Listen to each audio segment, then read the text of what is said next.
Mahigit sa 150 barangay sa La Union ang wala pa ring supply ng kuryente dahil sa nagdaang bagyong Emong.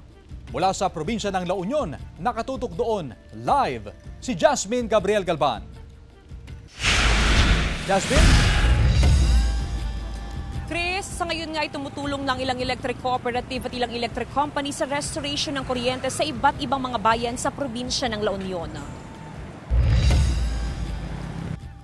Isang linggo nang nakalipas matapos manalasa ang bagyong Emong sa probinsya ng La Union. Pero marami pa ring poste ng kuryente ang nakatumba sa gilid ng mga kalsada. Marami pa ring wire ng kuryente ang nadaganan ng mga sanga ng punong kahoy. Bunsod nito, hindi pa na ibabalik ang supply ng kuryente sa buong probinsya. Sa datos ng La Union Electric Cooperative o LUELCO, nasa 30% pa katumbas ng mahigit sa 150 na barangay ang wala pa ring supply ng kuryente. Sa kabila ito ng 12 oras kada araw na pagsaayos ng LUELCO kasama pang ibang electric cooperatives mula sa ibang probinsya na tumutulong na rin para mapabilis ang restoration ng kuryente. Karamihan sa wala pang kuryente ay mga barangay na nasa mga bulubunduking bahagi ng probinsya. Posibleng abutin pa raw ng hanggang 3 linggo bago maibalik ang 100% na supply ng kuryente sa La Union. Pasensya po, sana maintindihan niyo po din yung mga lineman natin na tao lang po sila. I-promise ko po na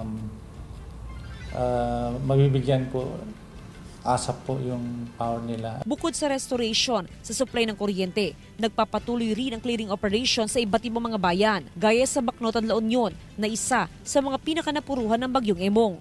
Dito pa lang sa bayan ng Bacnotan ay aabot na sa 3,500 na kabahayan ang partially damaged, habang mahigit naman sa 300 na bahay ang totally damaged, kabilang dyan ang bahay na ito na nabagsakan at nadaganan ng puno ng mangga at puno ng santol.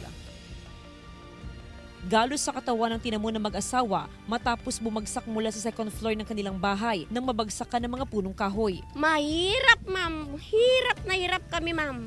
Kasi na ganyan kami, ma'am. Wala kaming matirahan. Tapos wala kaming makain. Pagkain, malinis na tubig at mga damit ang kailangan ngayon ng mga apektadong residente sa bayan.